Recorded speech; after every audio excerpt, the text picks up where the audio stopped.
Hey everyone, welcome to another episode of The Other Side of Addiction. I am your host, Al Richards, and today we are going to talk about rehab frustration. Are some rehabs enablers? It's a good question, I think.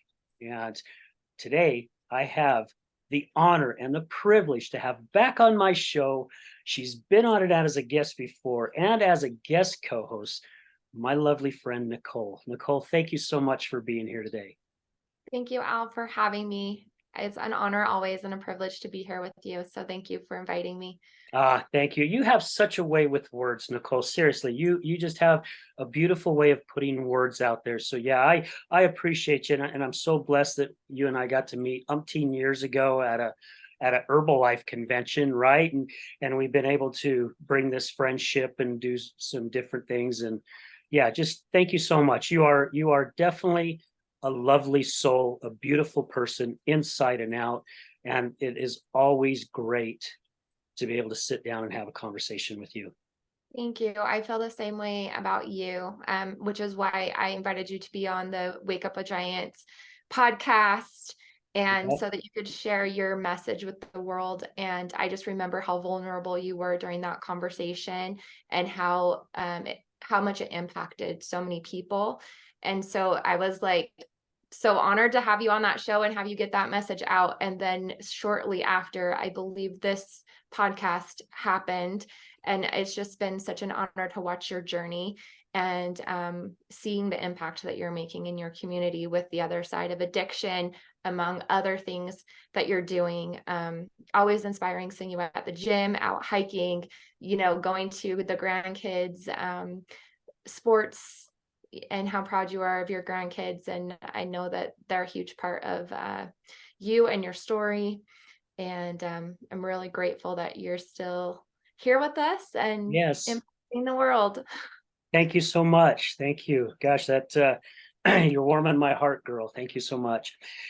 So when I reached out and was looking for a guest at the last minute because our guest who was actually supposed to be on today had work come up, her work schedule changed, and she had to go out of state, I believe. And you came back and said, yes, I'm available. So again, thank you.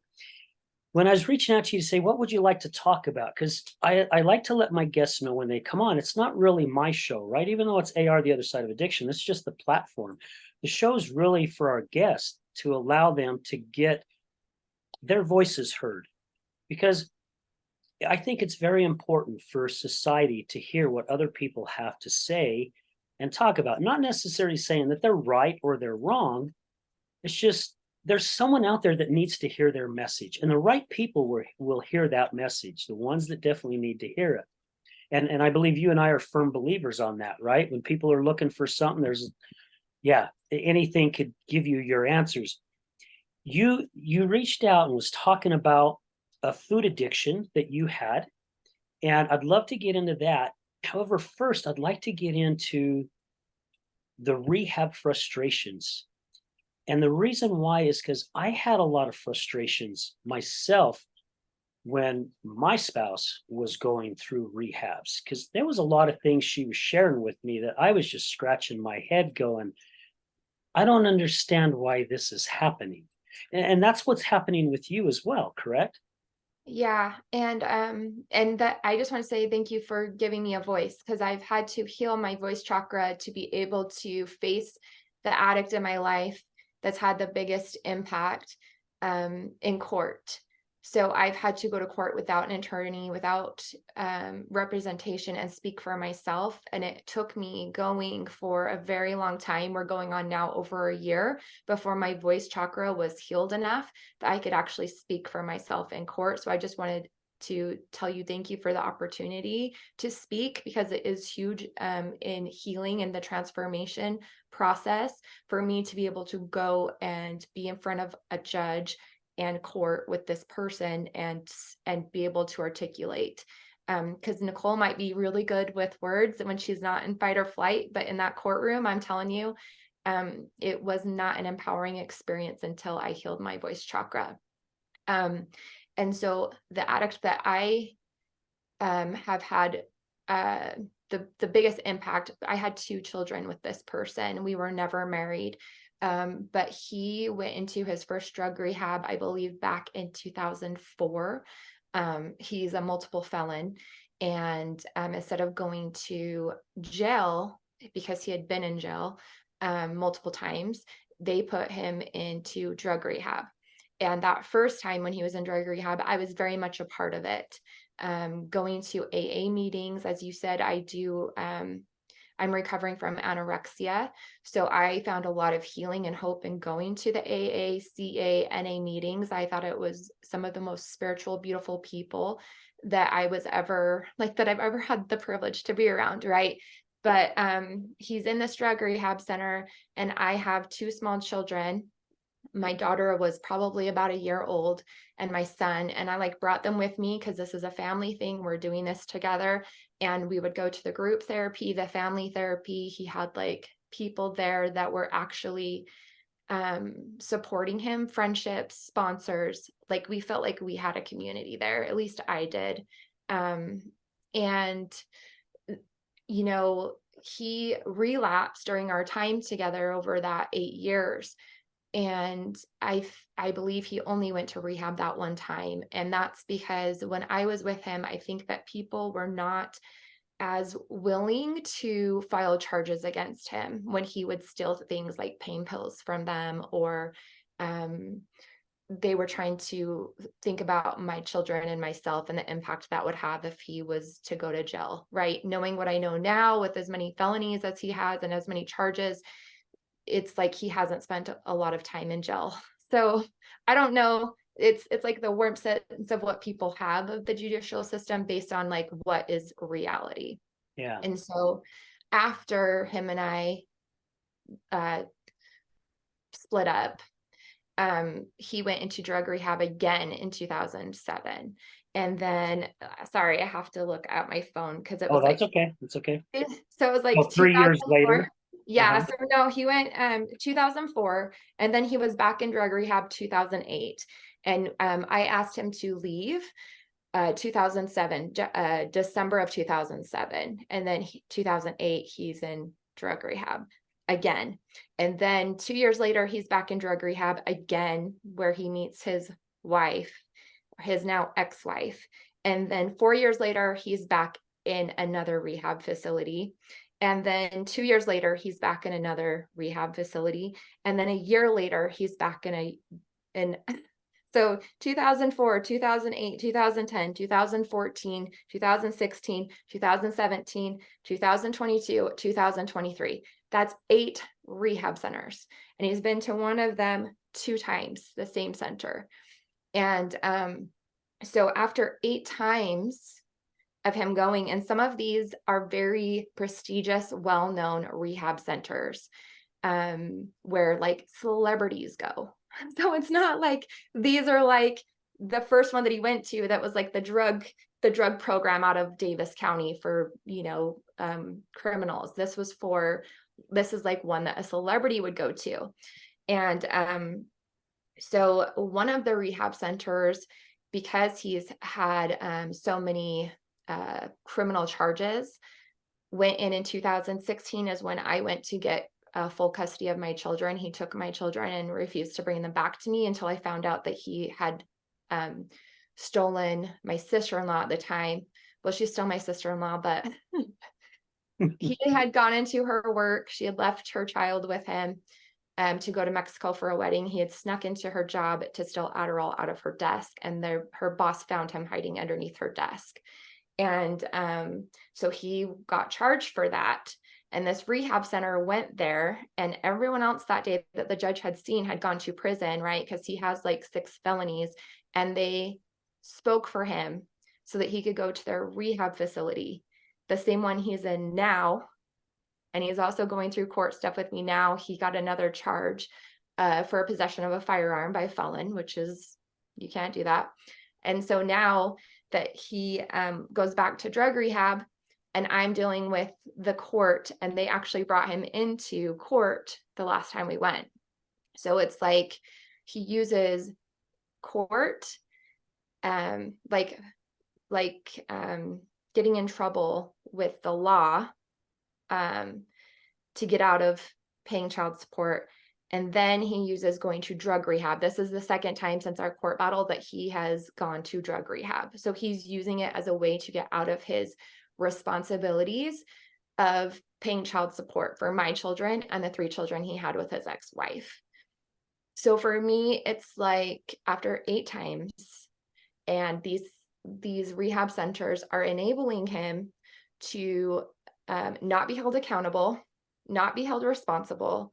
My understanding with rehab and recovery is taking ownership and being held responsible and accountable for what it is that you do in your addiction, so that you can face your reality of what is so and begin to change.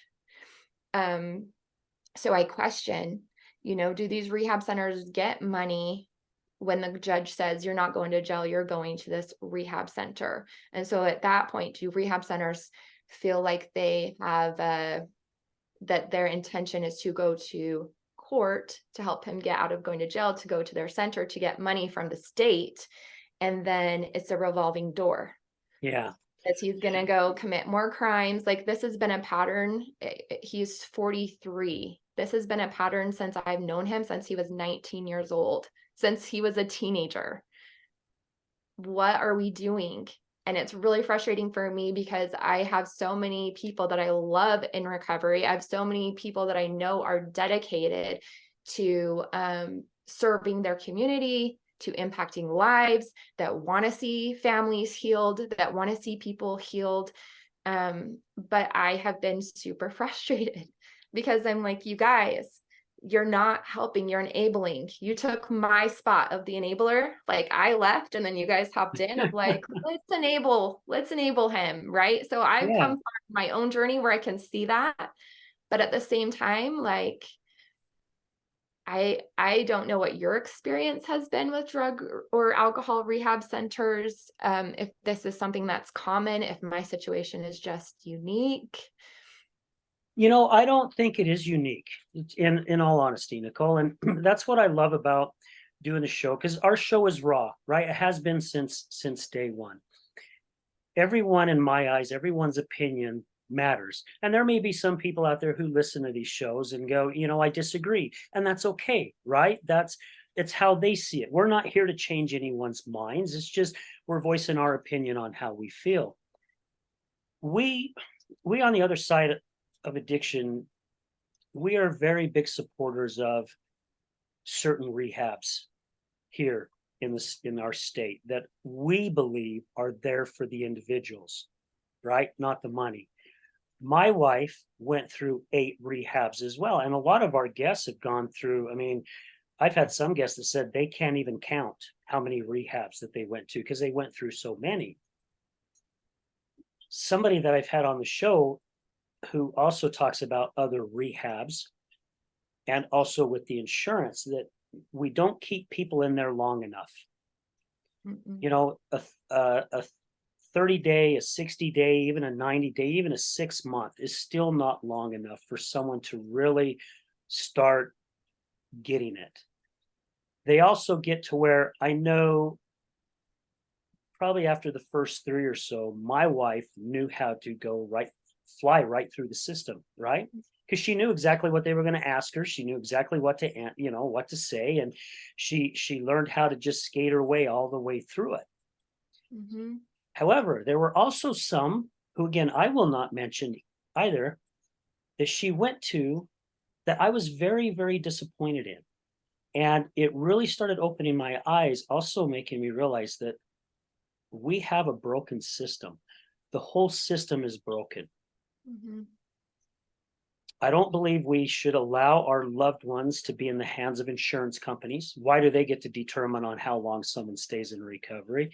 And I really do believe there needs to be more regulations, or maybe not even regulations, just, I don't even know how to say it, to where you could go into a rehab and really do your research and look to see, are they really doing what they're supposed to do? Because you mentioned a revolving door. I love the term of the revolving door, and I like to also say it's a revolving ATM, Mm-hmm. right? Because After 30 days, you know this person isn't ready. They'll be back. They'll definitely be back. That's ka-ching again, right? And then Yes. after another 60 days, eventually they'll be back. Ka-ching, there's another payment. And so yeah, I feel your frustration. I really feel your frustration. And I also think there's ways that they manipulate the system, because when my wife was in a couple of them, they UA them while they're in there, and she was getting popped for things that my wife's an alcoholic, or was an alcoholic. Let me put it that way. She was an alcoholic. She wasn't a pill popper. She Mhm. didn't smoke things, but yet her tests were coming back positive for those things. How is that possible, especially when she's in their facility? Mhm. So there's games being played in some, and again, it's not all, it's not all rehabs. However, I do believe your frustration is real. I'm with you on that 100%, that there are some out there that are enabling, because they teach us not to be enablers, but yet Mhm. they're doing it.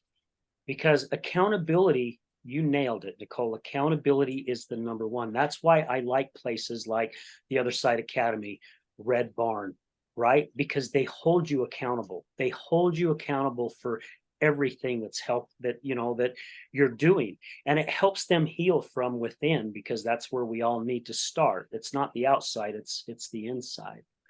So yeah, I back you on this one. Yeah, well, and that's the thing too. It's like, I'm trying to hold him accountable. So I have healed enough of myself through my own addiction and my codependency to him to be like, no, I'm going to teach you accountability. This is about accountability. This is not about the money, right? Like, yeah, it would be nice for my kids to have at the same time, taking the ownership, taking responsibility, and being held accountable. I'm doing that for him.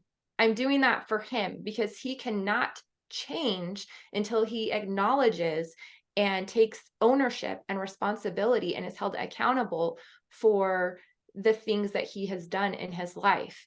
And that can be without judgment and without shame. I know that with a lot of addicts, it's the guilt and the shame, and sometimes it's so much, and like knowing his history, there's so much there that it is so painful to look at and acknowledge, but it's like a vampire, right? Vampires have so much power in the darkness, but when you bring it into the light, the power is gone. It's just being able to get to the point where you can be honest with yourself. And I know it sucks. Like, I know, I know it sucks. Like, I have recently stopped drinking myself. So, and I'm not saying I'm an alcoholic, but the things that I did, said, do when I drink alcohol, it's not fun to wake up in the morning and see what drunk Nicole wrote on Facebook. It's just not, right? Or the things Yeah. that I said or did. Um, to be able to look at that and to hold myself accountable and be like, what is this? Like, you know what I mean? Like, what is this? And it got to the point where it was so painful that I was like, it's that rusty nail that the old dog's laying on, and they're always crying. And it's like, well, why doesn't the dog move? Well, because it's not painful enough to move, right? So finally it was painful enough where I was like, I'm moving off the damn nail, right? But if I have to first acknowledge that the nail is there, the nail is there. And it's Yeah. like, that's where I feel like maybe the rehab centers are not, they're not making it painful enough for people to move because there Yeah. is the accountability and the ownership, and which would be so healing for for everyone, Yeah, right? and it would. You are 100% right.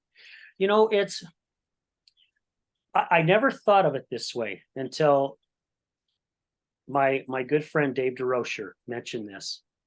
And I believe I heard him say this in one of his talks. Could have been his TED Talks. And he goes, he you go to some rehabs and they basically say, you know what? You will relapse. It's all part of recovery. You He will gave. relapse. And Mhm. he goes, you know what? That's a damn excuse. You are just giving them the reason why, well, I feel like life is kicking me in the nuts again. I think I'm just going to go use because they told me I would probably relapse. And it's bull crap, right? Because if you really, really want to get in there, which a lot of individuals do, they finally just throw in the towel and they say, I'm done. I'm going to give this everything I freaking have to get my life back. And they do. There are some who really, really say they want to. And then once they get in there, they realize, no, this is not what I want to do. And they go back. And again, it's the addiction. I don't blame it on them. I'm Mhm. really starting to believe now. Matter of fact, I just wrote a letter that I'm going to share in our event. I wrote a letter to addiction Mhm. because that's who gets the blame, not the individual. I'm going to blame the addiction because that's the one that gets a hold of them. So, and I'm a firm believer now of what Dave says. Right, that is enabling them. Right, you're giving them the option. You will relapse. Okay, I will.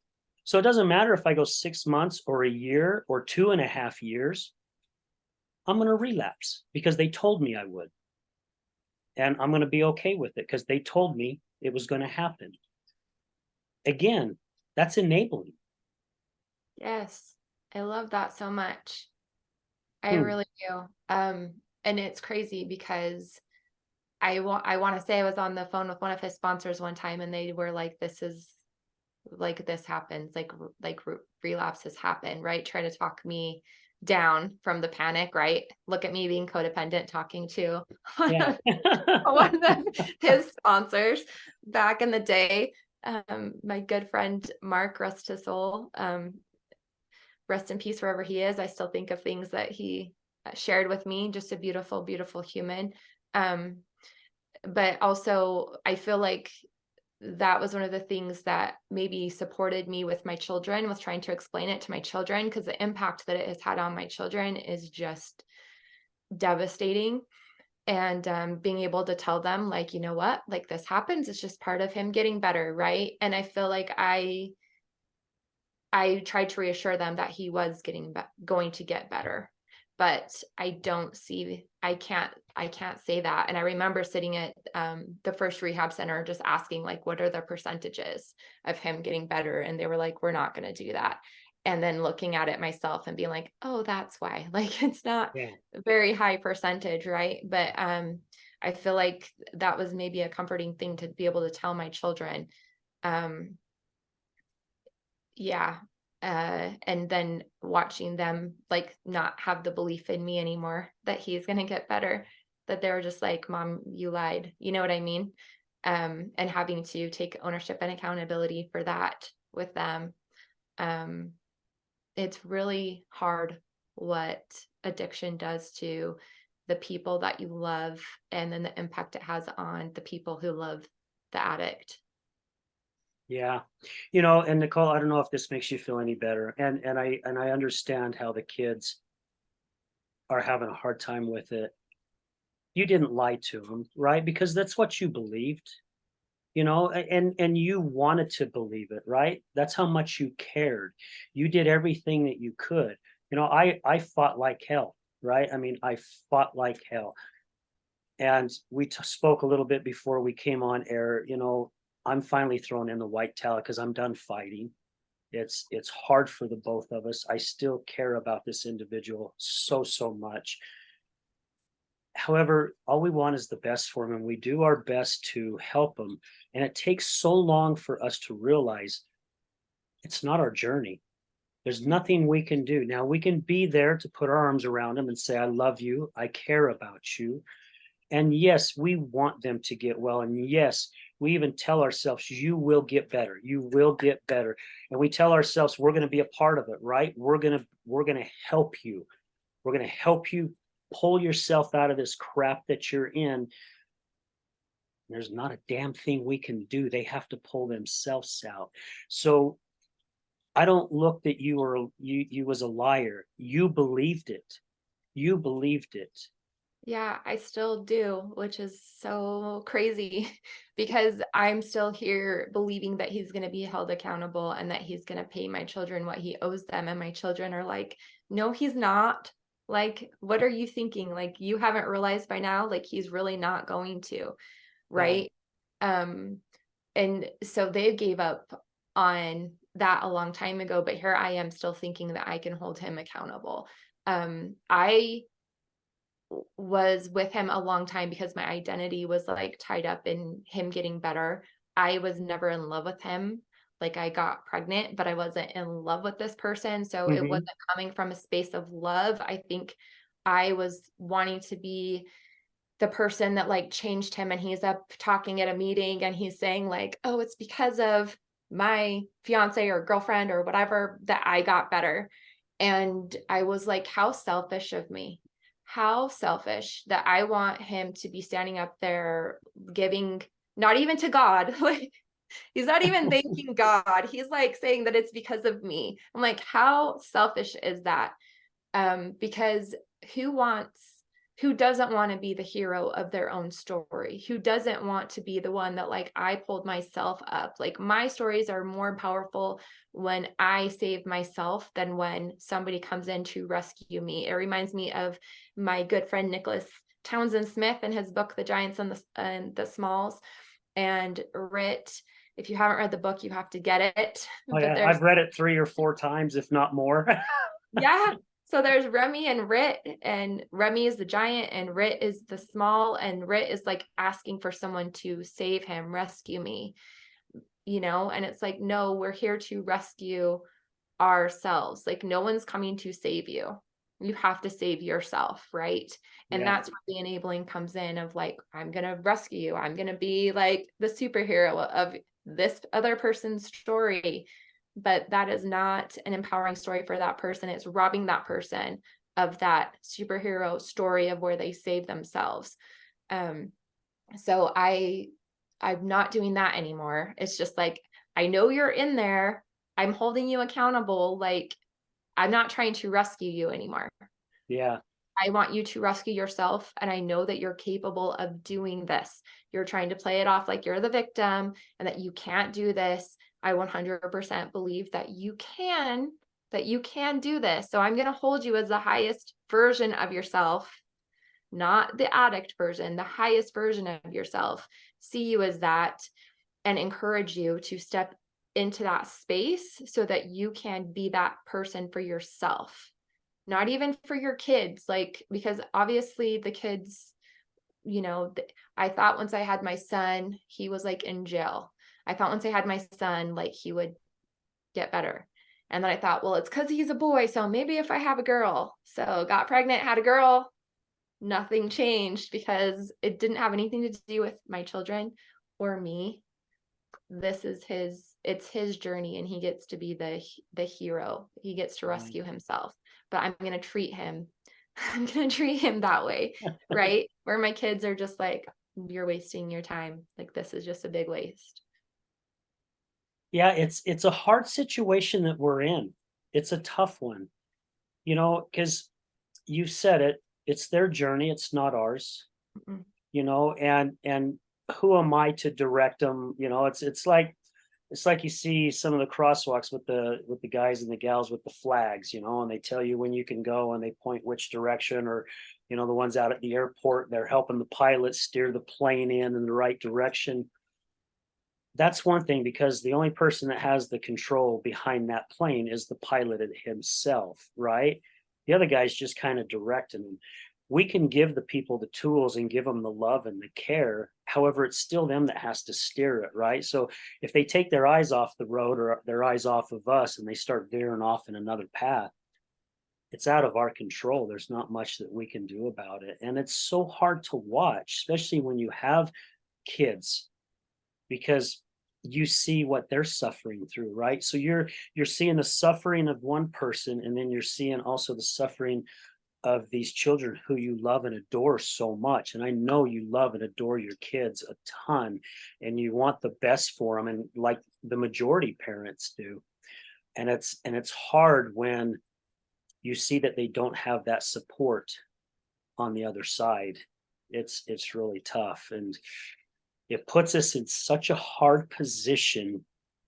Because when you were talking about wanting to save him, I was envisioning me so many times of me back in the Lancelot days, right? I'm putting on my armor, it's all polished, it's shiny. I put my helmet on, and my white steed comes and I jump on it. It's got the long mane, and here I come. I'm going to come and save you. And I've tried saving so much. My horse can barely walk anymore. My my suit of armor is all rusted and tarnished because there's not a thing I can do unless they do it themselves. However, I can still lend out a hand and, say I'm here if you need my help. However, these are my stipulations, right? Because we have to have our stipulations. Yeah, it's a tough one. And I'm sure it's not easy, even going back to the rehabs, I'm sure it's not easy for the rehabs to see a lot of the stuff that they see. However, again, not to beat a dead horse with a stick, but I do believe that they are being enablers, a lot of them. And it's broken. It's not, that's not what they're there for, and yes, they're there to make a living, right? Like all of us want to make a living. However, to do it in a right way, and the positive way, and the way for the individual, because you do everything through your stuff that you do now, the Purple Door coaching, right? Did I say that right?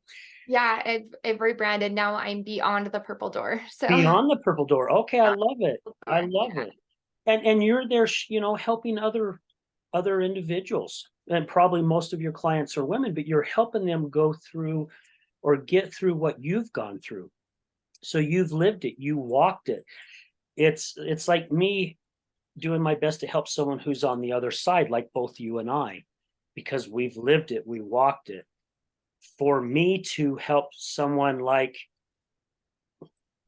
she's still my wife. She's not my ex-wife yet. So she's still my wife, and I'll just put it that way.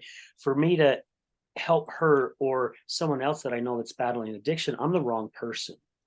I'm not the person that needs to be there to do that, because I don't understand fully. And it seems like all we do is piss more fuel on the fire by doing so. Yeah. Yeah, I agree. I think of Shawnee. Um, I'm gonna get Yeah. emotional, but I know for him it was just some kind woman bringing him a warm blanket when he was, on the street, sleeping on the street. And so it's like, that was his light bulb moment, and that wasn't another addict. Um, and then with Laura, with the angel on the bus. So that was an addict that saw her. So it's like, I think we overthink it so much that just being kind and loving and supporting people with maybe just giving them a blanket and not trying to fix them. Um, which maybe that's where our recovery like I always Yeah. say, you're not broken. That's my thing. Like, they're not broken. You don't need to fix them. They're not broken. And looking at people as broken is so disempowering, and just like, they're not broken. You can just give the blanket. You can just be the shoulder and not have to say anything. You can just be the safe space and not have to say anything. And that dynamic, I think, does change when you're not I don't want to say spouse, but that mentality of like trying to change, because now it's like you're not as attached to the outcome. You can just be there to hold the space. Yeah. Yeah. I love that you said that, just getting that blanket with Shawnee, bless his heart. Yeah. And if you guys don't know who we're talking about, Shawnee was a guest on our show that Nicole actually had the honor. I'll just say it that way, the honor of being there in the studio that day. He was such an amazing individual who fought hard, fought really, really hard. And unfortunately his past caught up with him, and it turned into health issues. It had nothing to do with him overdosing or anything like that, because he was working his ass off to stay where he was at, which was in a very, very good place. Just that little bit of kindness, what it can do for someone. And I want to share that we need to start getting pissed and angry at the addiction, not the individual. Because with what Nicole was just saying, picture that there's just this shell around an individual. Or let's say, you guys watched things like Alien and different movies like that, right? It's a parasite that attaches and it turns you into somebody that you're not, even though that person's still there. You've got something else that's controlling your actions in your mind. And that's what's happening with these addicts. And I'm really excited to see what happens on our show during our event because I wrote a letter to addiction and I'm going to read it at the event. However, I got to warn people before I do because I put some very vulgar language in there. And the reason why is because I'm angry. I'm Yeah. angry at it, right? It's taking so, geez, this is where my emotions kick in. It's taking so many amazing people and turning them into somebody that they're not. Yet we point the finger at them. And we're going about things the wrong way. And we've got to change a lot of stuff. We have to change rehabs. We have to change the whole system. It's freaking broken. And the reason why it's broken is because it's corrupt. It's all about the effing money. That's what it's all about. Again, not all of them, because there are out there again who are amazing, amazing recovery centers that bust their butts to change a person and help that person find who they are. And they dig deep and deep to get that person to love themselves again. And I will support those 100% all day long. We need to have more places like that. And we need to get people to understand again, it's not the person, because there is someone kind and loving underneath that shell. And I used to go to Ageless Men's Health years ago, and they had a statue of a guy that was chiseling himself. Mhm. And from the waist down, he was all bloated and distorted and out of shape. But from the waist up, from him chiseling, he was just this sculpted guy with nice pecs and a six pack, and I saw that and I'm like, my gosh, there are so many of us that have that freaking shell on us. We're all battling something and we're all hiding underneath something.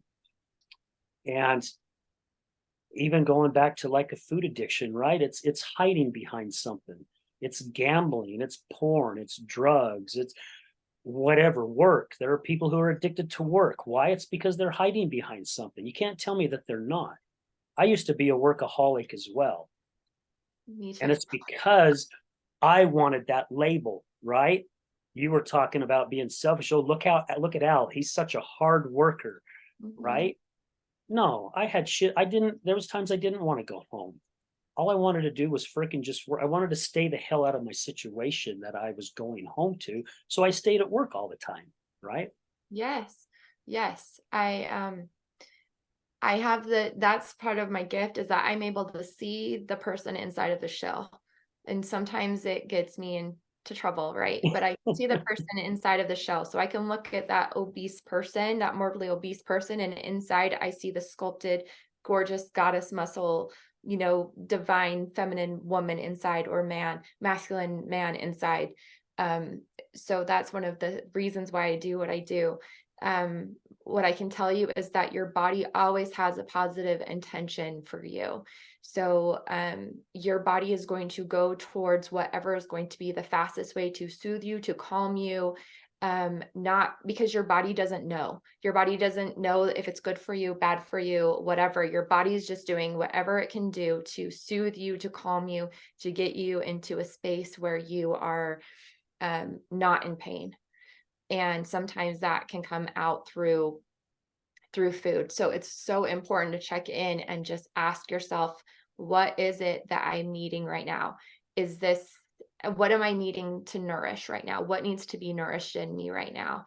And listening. It's just that tuning in, and you have to get really in touch with your intuition and your body to know the cues where you're like, okay, I'm reaching for the donut, because sometimes you don't know that you reach for the donut until after, right? And so it's like, or you do reach for the donut, and instead of judging and shaming yourself, you ask yourself, what am I trying to nourish and inside of me right now? What is it that's calling to be healed right now? What is it that I am trying to soothe, calm, um, to take the pain away from? What is that? Because with food addiction, especially, clients will be like, oh, well, this is bad. This donut is bad. No, your judgment of the donut is bad. That it is bad. It is just food. It is just a donut. It is Mhm. not, it's not evil. It's just a donut, right? But Just we a have a donut. judgment about the donut, that it's bad. And if we do this, that we're bad. No, it's just a donut. You can eat the donut. You don't have to feel shame or guilt about it, but check in and ask yourself, what is it that I need to nourish right now? What is it that's calling to be healed? Is this something that I'm eating just because it's a donut and it tastes amazing? Because if it is, have the donut, savor every single bite. Take 20 minutes to eat your donut. Really, really enjoy that experience. But if it's about soothing, or, trying to repress pain as a pain reliever, like a donut is a pain reliever, check in with yourself and see. And that helps to have a journal, so you can sit down, and also, when you get in the habit, you'll be able to catch yourself and be like, okay, what is going on? What do I need to nourish myself? And then have like a list. I call it a nourishment menu. So you have a list of, like, I go to the gym, I grab a cup of tea. It's warm, it's calming, it makes me feel amazing. I have my lavender or my Palo Santo, so it's a smell that I have, that makes me feel comforted. If I'm, you know, in a space where I don't feel safe or secure, I have my kinetic sand, I have my pig. It could be my necklace, something that's going to make you feel safe, secure, and nourished. And just having that menu of, like, I can go take a bath right now, I can go for a walk right now, having those resources available. Yeah. Yeah. And I love how you said it's just a donut, right? Because really it is. And when you said that, I don't know how many times I've heard that money is the root of all evil. Well, it's not. It's just the money, right? Mhm. It's the person behind it. Because money is used for good as well. There are people that have lots of money that give a ton of money away to the less fortunate.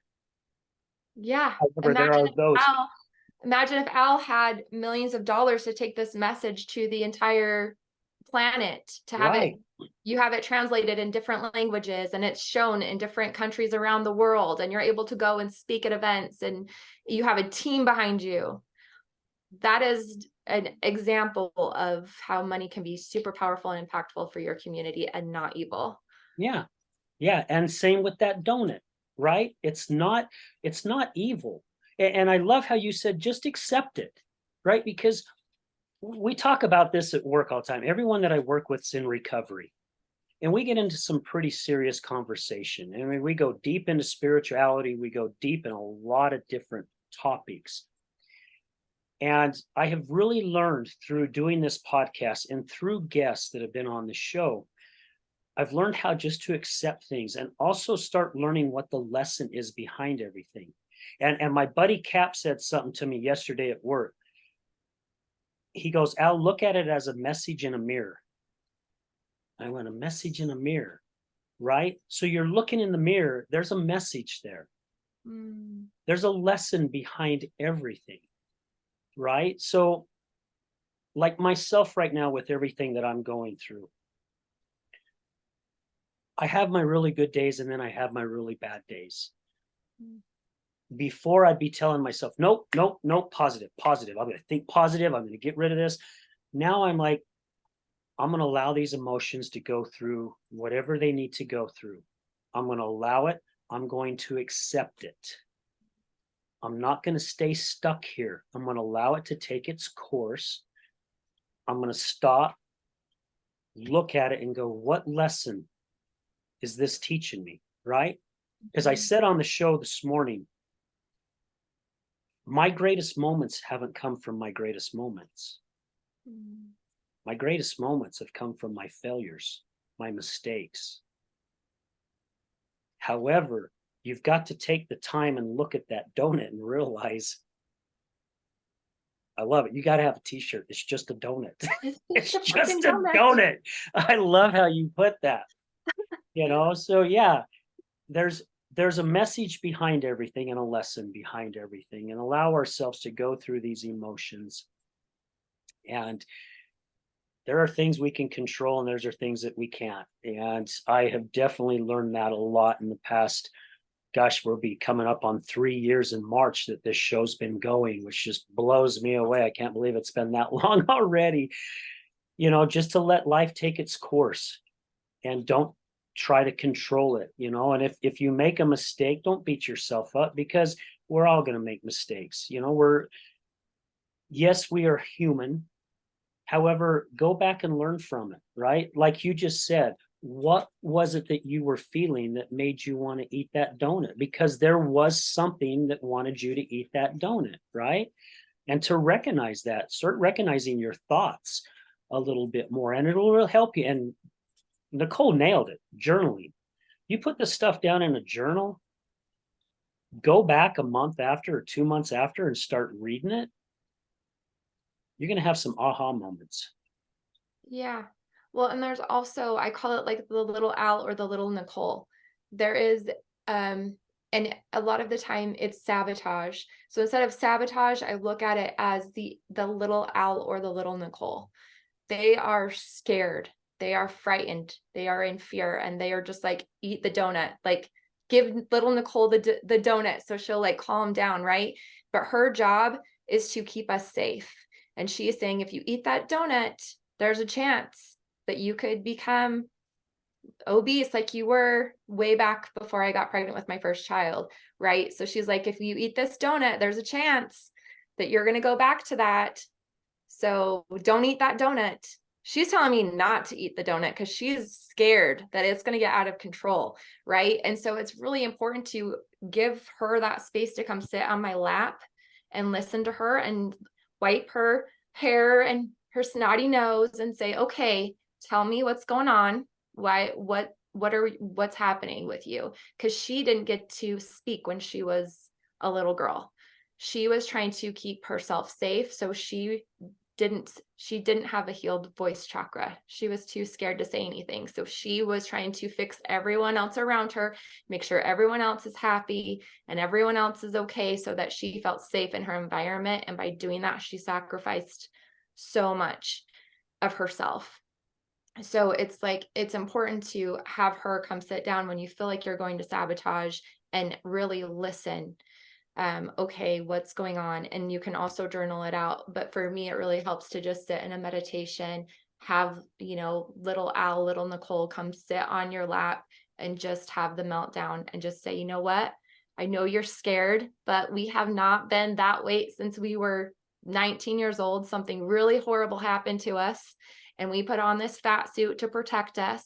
But here we are so many years later, and we have all of these tools around us. We have healthy people around us to protect us and take care of us, so that we don't have to do that. Like, you don't have to do that anymore. 5-year-old little Nicole gets to sit down and relax because we have grown this much, and whatever happens, we're able to accept it. Because that's the thing that I always pray for, is just, please let me be able to accept whatever happens, and then I'll figure out how to get my way through it. Because if I can accept it, then I can move forward with the next step. Because our whole life is uncertain. Everything is uncertain. When everything's uncertain, everything is possible. Anything is possible, right? Yeah. It took me a long time to get to that point, because the control came from wanting to be certain. Right? 5-year-old little Nicole wants to like know everything that's going to happen, so she's not living in fear. Where Nicole now is like, I have no idea what's going to happen. This is awesome. This is going to be amazing. It's going to be better than I ever thought. But little Nicole's like, no, this is scary. We have to know everything that's going to happen when, so that she's not in that fear space. And So that's another thing that I work with people is recognizing that self-sabotage is just your inner little inner child who is freaked out and trying to keep you safe. They their operating system worked when she was 5. Now that I'm 43, her operating system doesn't work anymore. So I have to like tell her like things have changed since, 1985. Like Yeah, right. technology has changed. So, but she is still living back in that space. So I have to sit her down and remind her, like, no, this worked for you then. It doesn't work now. Yeah. I appreciate you and I love you because you did your best to keep us safe and you were successful. But now I got this. So you can just relax. I love that you put it that way because what was coming to mind is the subconscious, right? The subconscious is there to protect us. It's again, and it starts as we're little kids, right? We go through different things. We see how our parents react, what our parents teach us. We're just molds of them, and our subconscious also doesn't know what's real and what's not real. It Mhm, just knows that it's there to protect us. When certain things happen in our life, our subconscious kicks in and says, "Okay, this is what you need to do to protect yourself." mhm, And quite a few times it's the wrong thing to do. It's just that that's what we know because again, the subconscious doesn't know if it's real, right? And with what you're doing, you help people rewire that, mhm, right? You help them recognize this is what's being told, right? Like you said, this is what the little child's telling you. Recognize it. And it's not going to go away overnight. It's going to take steps, just like it took steps to get you to where you're wanting to get out of. It's just that you didn't realize you were stepping in that direction. Now mhm. that you know you don't want to go that direction, it's going to take a little bit of time.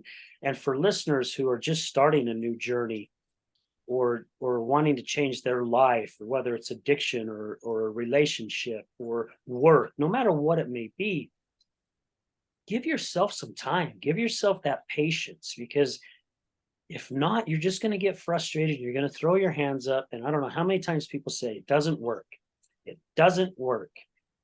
Yeah, it works. Habit change is a very slow process. So I'm a certified health life coach and my thing is habit change.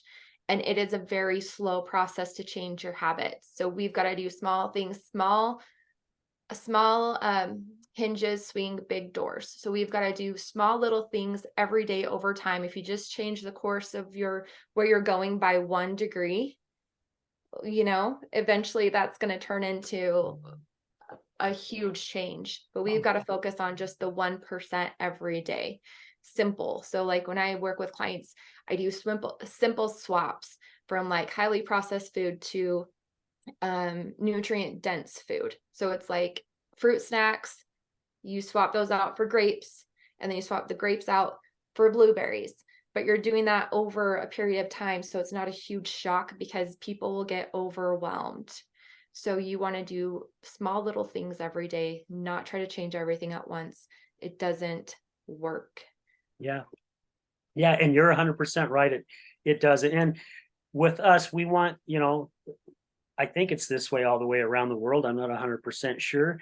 We want geez, gratification immediately, right? Mhm. We want that. It's just like with what addicts, right? The first time they have alcohol or do a line of cocaine or smoke some crack or whatever, that first self satis, it's like, oh my gosh, this is the greatest thing. The rest of the time they spend chasing it. They never get that same feeling again, Mhm. ever. It's not ever that same feeling. So we end up chasing it, right? Mhm. Give yourself that time to go through whatever baby steps. Look at it this way. Here's a good analogy. I do home improvement and I also do concrete.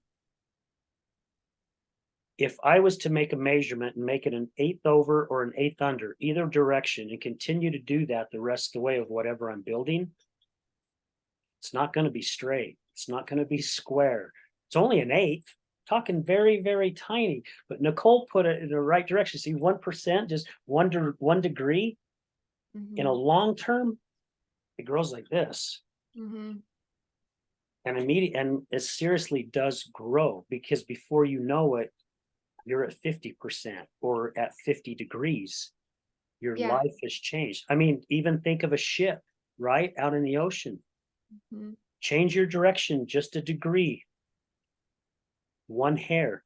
You won't reach your destination. Mm-mm. It's true. You Yeah. won't. And that's for me, like being a habit change coach, when I see these rehab facilities that are only 30 days or 45 days, like it's 12 weeks working with my clients. And it should, like, I can drag it out longer, right? Because that's how long it takes to change your habits and change your life. Um, but what is the risk of you not doing that? Right? Well, you're going to be where you are in what you're in. So if that isn't you're comfortable here, you don't know any better, right? So Yeah. it's like, well, it's comfortable. I was in hell for 8 years and I was afraid to leave, right? Because it was comfortable. But loving yourself enough, knowing your self-worth, knowing what you deserve, and just doing one thing every day, one thing, and loving yourself, forgiving yourself, not shaming yourself, trading your judgment for the curiosity. Why am I judging myself? Why am I judging the donut? And then why am I judging myself for eating the donut? Right? Like Right. why am I doing that? Why not get curious about it? It's interesting that I see the donut this way. Why do I see the donut this way? Oh, well, because your mom said she would rather have you eat out of a garbage can than eat a donut, right? That was my mom's thing. I'd rather have you eat out of the garbage can. So I learned good food, bad food. So it's bad, I can't have it, right? So then it's like, okay, getting curious about myself. What is it that I'm feeling the need to shame or feel guilty about this? I was raised by an Irish Catholic family, and it was very much about the guilt and the shame. So it's like, why am I feeling guilty about this? Is this my guilt? This isn't even my guilt. I'm feeling guilty for projected guilt, right? Yeah.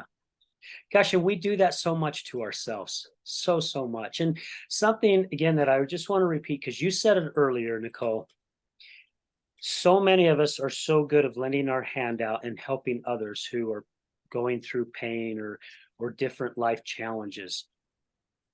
And we're not doing that for ourselves. And I want our listeners to know, and I believe, I'm pretty sure Nicole will back me on this. We will do more good if I said that right. I could have said more gooder, I guess. We will Either do way more, works for me. right? Yeah, I'll take that too. We will do more good by loving ourselves and healing ourselves first. We will emit so much more love, kindness, and energy to the other people that we're wanting to help than we would if we didn't do this first. And it's not selfish, Mm-mm. because I used to think it was selfish. And I think maybe Nicole would think of it the same way, right? We're selfish if we're thinking of ourselves first. I used to. I used to. Right. So yeah, so I used to too. So we've Yeah. changed, we've grown, right? This is part of our steps in our journey. And by doing that, look how many more people we can help. So, so many. Yeah, we can heal the entire world if we just heal ourselves. If everyone takes responsibility and ownership for healing themselves, it is possible to heal the entire planet. That is how important you are. That is how valuable you are. That is how powerful you are. That Right. you can heal yourself, and in doing so, encouraging other people to heal themselves, we can heal the entire planet. It is possible. And then you're only responsible for you. You can only control what you can do. It takes a whole bunch of weight off your shoulders, but then you have to learn how to love yourself and value yourself. It took me a year to do that before I got out of my abusive relationship with the drug addict, a whole year.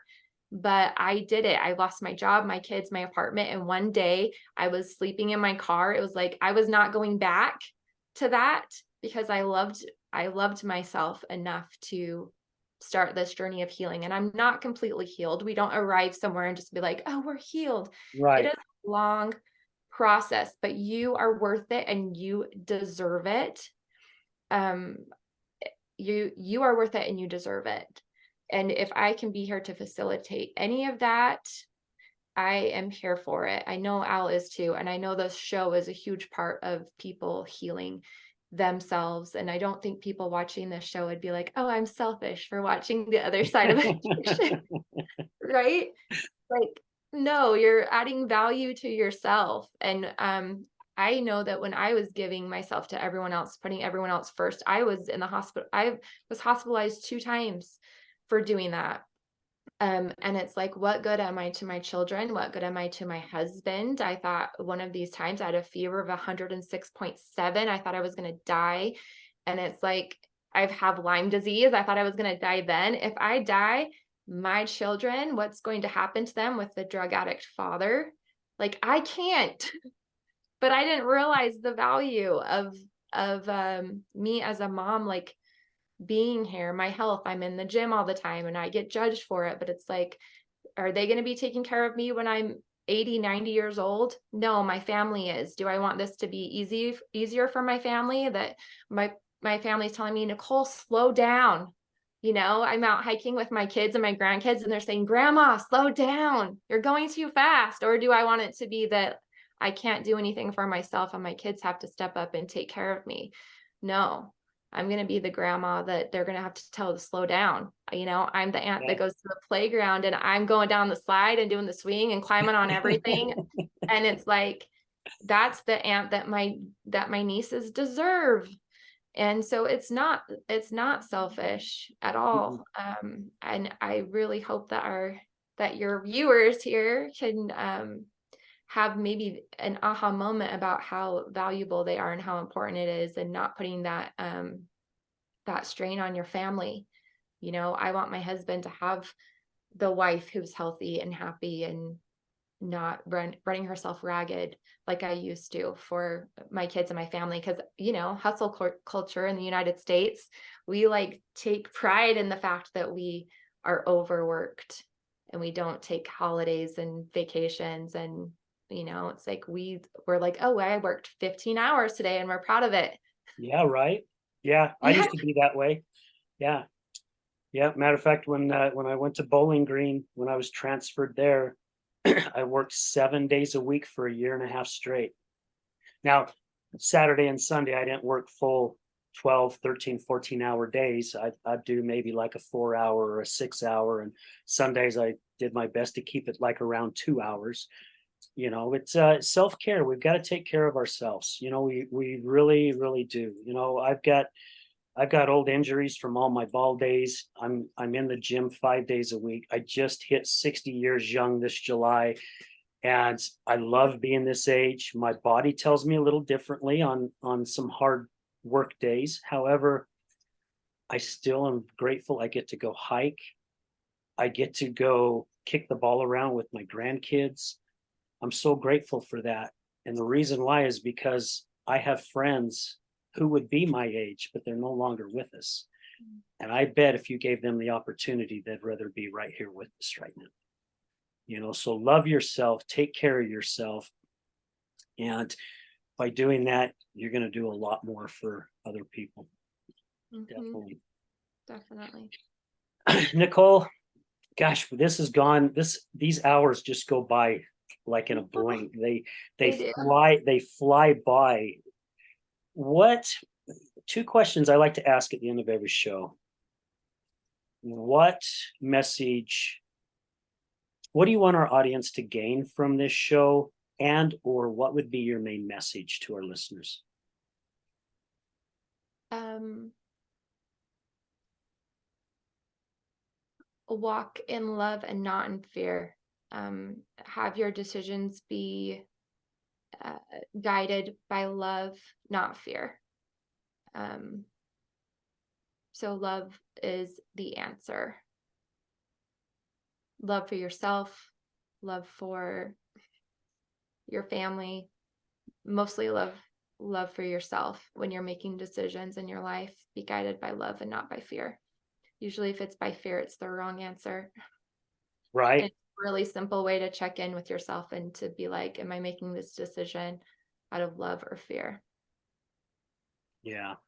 Well, and also I'm a firm believer too, if it is something that you fear, it's something that you should move forward in, because it's the opposition holding you back from your greatness. And I mean, there is certain fears though, right? There are certain fears that are built in front of us, right? If there's a bear chasing me, I'm just not going to stand there, right? I'm going to run like hell. Of course, you're not supposed to run. I think you're supposed to yell and scream. However, I think you guys get my point. That is a really good message. I love that. And I was writing it down. Walk in love, not in fear. Love is the answer, especially love for yourself. That is huge, and that is spot on. That is definitely spot on, at least in my eyes. Nicole, thank you so much again for taking time out of your day to be a guest. It's been great. It's been an absolute pleasure to have you back on the show. It's been a minute. It's been a while, and I'm not in the studio anymore. I just do it out of my mom's living room with my little green screen behind me. And some of you guys have seen our other shows with my mom's pictures in the background of that. However, I didn't want to stop. I wanted to continue to do the show. It didn't matter if it was through Zoom or a studio or what. But yeah, thank you. Thank you for everything that you have done, Nicole, for what you are doing for other individuals. You are doing amazing, amazing work. And I really love that you are really working hard to help empower other women, because I am a firm believer this world needs more empowering women. And I'm not saying that just to say it. I'm definitely a firm believer of it, because we need it, right? We need each other's strengths.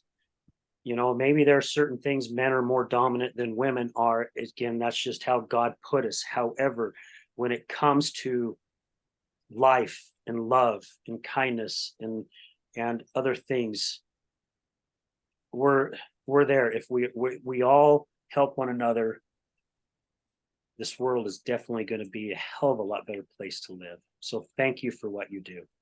Thank you, Al. There's nowhere else I'd rather be or be spending time with right now than with you. So thank you for having me.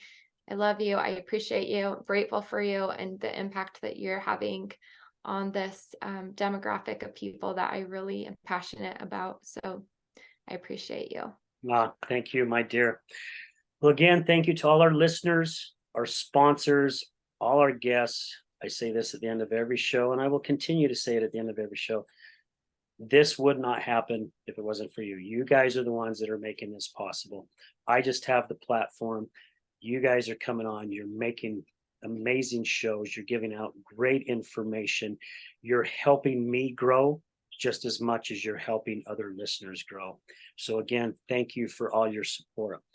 And remember this: addiction is giving up everything for one thing, and recovery is giving up one thing for everything. We're out.